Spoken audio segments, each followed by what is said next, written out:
අයිබෝන් අද අපි සාකච්ඡා කරන්න බලාපොරොත්තු වෙන්නේ 2024 සංයුක්ත ගණිතයේ උසස් පෙළ ප්‍රශ්න පත්‍රය ඒ කොටසේ 6 වෙනි ප්‍රශ්නය. මේ ප්‍රශ්නය අපිට යොමු වෙලා තියෙන්නේ අනුකලනයේ පාඩමේ.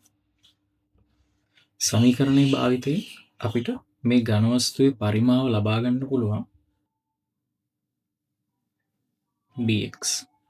ඒ වගේම 5 ගෙන් ගුණ කරන්න ඕන. අපි මේ කියලා දෙන විදිහට මේ වක්‍රය ඛණ්ඩාංග තලයක ඇඳලා බලමු. මේ සිරස් රේඛාවෙන් අපිට දෙනවා x සමානයි 1 කියන වක්‍රය. ඒ වගේම මේ සිරස් රේඛාවෙන් අපිට දෙනවා x සමානයි මූල 2 කියන වක්‍රය. ඒ වගේම y සමාන බිඳුව කියන වක්‍රය තමයි x අක්ෂයෙන් ලැබෙන්නේ. අපි දන්නේ නැහැ මේ ශිතය කොයි විදිහට බෑවුමක් තියෙන ශිතයක්ද කියලා. නමුත් අපිට මෙතෙන්දී වැදගත් වෙන්නේ මේ ශිතය යම්කිසි තැන්වලදී අර්ථ නොදැක්වෙන තැන් තියෙනවද? ඔව්. මේ ශිතය y සමානයි දෙක බෙදීම x 4 රින් x වර්ගයේ 4 වෙනි මූල. එවනම් ඔයාලට තේරෙනවා ඇති මෙතෙන්දී මේ ශිතයේ අර්ථ නොදැක්වෙන තැන් දෙකක් තියෙන්න පුළුවන්. එකක් තමයි x සමානයි බිඳුව වෙන වෙලාවට මේ ශිතයේ අර්ථ දැක්වෙන්නේ නැහැ. ඒ වගේම x සමානයි ධන හෝ ඍණ දෙකක් වෙන වෙලාවට මේ ශිතයේ අර්ථ දැක්වෙන්නේ නැහැ. අපිට මෙතෙන්දී වැදගත් වෙන්නේ මේ දීලා තියෙන ප්‍රදේශය කියන්නේ මේ x සමාන 1 සහ x සමාන මූල 2 අතරදී මේ ශිතයේ අර්ථ නොදැක්වෙන්නේ නැහැ. මේ ශිතය සම්පූර්ණයෙන්ම අර්ථ දැක්වෙනවා. එහෙමනම් අපිට මේ තොරතුර නොසලකා හැරලා ගැටලුව විසඳන්න පුළුවන්. එහෙමනම් මම මේ වක්‍රය මෙතෙන්දී අඳිනවා. සාධාරණව මේ විදිහට ලකුණු කරන්න. දැන් මට ඕනේ මෙන්න මේ ආවෘත වන ප්‍රදේශය x අක්ෂය වටා භ්‍රමණය කරාම හැදෙන ඝන වස්තුවේ පරිමාව හොයාගන්න.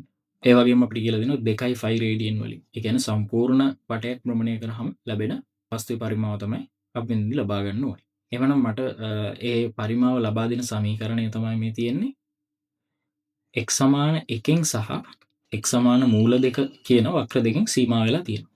එහෙනම් මෙයා මම අනුකලනය කළ යුත්තේ x 1 සිට මූල 2 දක්වා.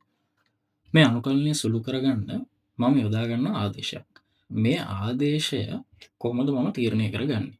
මෙතනදී මෙයා යම්කිසි ශිතයක් හරේ පවතින ශිතයක්. ඒ වගේම වර්ගමූලයක් ඇතුලේ මේ ස්වරූපයෙන් පවතිනවා. අපි හිතමුකෝ මෙතන 4 නැතුව මෙතන තියෙනවා කියලා ඒ වර්ගය කියලා සාධාරණව ඕනම නියත අගයක් ඒ වර්ගයේ ස්වරූපයකින් තියෙනවා කියලා. එහෙමනම් මට ගන්න පුළුවන් මෙතෙන්දී ආදේශයේ විදිහට x සමානයි a sin t. එවන් නැත්නම් x සමානයි a cos t. මේ ආදේශ දෙකෙන් ඕනම ආදේශයක් යොදා ගන්න පුළුවන් මෙතෙන්දී. මට හිතෙනවා x සමානයි a sin t යොදා ගන්න.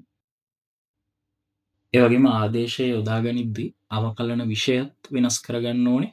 ඒ වගේම අනුකලනය වෙන සීමාවටත් අගයන් ලබා ගත යුතුයි. dx මම ලබා ගන්නවා x සඳහා යොදාගත් ආදේශය t විෂයෙන් අවකලනය කරනවා. දැන් මට මේ හොයාගත්ත ප්‍රකාශනය dx වෙනුවට යොදා ගන්න පුළුවන්. සීමාව අනුකල විෂය අනුව වෙනස් කළ යුතුයි. x සමානයි 1ක් වන විට එමන sin inverse භාගය 5 බෙදීම 6. එහෙම නැත්නම් අංශක 30යි. ඒ වගේම උඩුවත් සීමාව සඳහා ආදේශය ලබා ගැනීමෙන් sin inverse 1 බෙදීම මූල 2 මම දන්නවා අංශක 45. එහෙම නැත්නම් 5 බෙදීම 4යි. එහෙමනම් දැන් මේ අනුකලනය මට විසඳන්න පුළුවන්.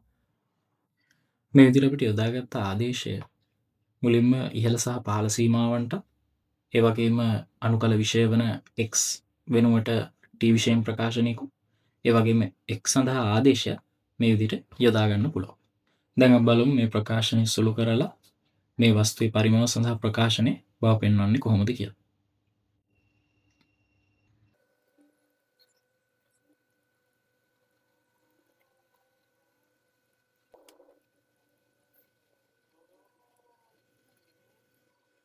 මෙතන මට 4 පොදු පදයක් විදිහට මේ වර්ගමූලයෙන් ඉවතර ගන්න පුළුවන් දෙකක් විදිහට. එක ඍණ sin වර්ගයක් t මට cos වර්ගයක් t විදිහට ලියන්න පුළුවන්. ඒ වගේම මේ වර්ගමූලයෙන් ඉවතට මට cos t විදිහට විවතර ගන්න පුළුවන්.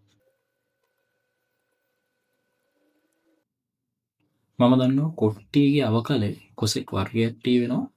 එහෙමනම් මට මෙතෙන්දී කොස් වර්ගයක් T ගේ අනුකලය ලියන්න පුළුවන් කොට්ටිය විදිහට.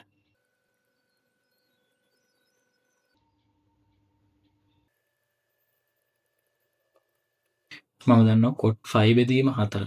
එහෙම නැත්නම් කොට් 45 කියලා කියන්නේ එකයට tan 45 tan 45 කියන්නේ 1යි. එහෙමනම් කොට් 45 1යි.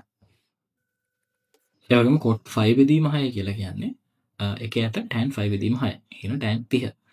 tan 30 මම දන්නවා එකයට මූල 3ක් වෙන නිසා මෙතෙන්දී එකයට මූල 3 විදිහට ලබා ගන්න පුළුවන්. පුංචි නිවැරදි කිරීමක් කරන්න ඕනේ. කොසෙක් වර්ගයක් T ගේ අනුකලය ඍණ කොට්ටි වෙන නිසා මට මෙතනදී ඍණ පදයක් පිටතට ගන්න පුළුවන්.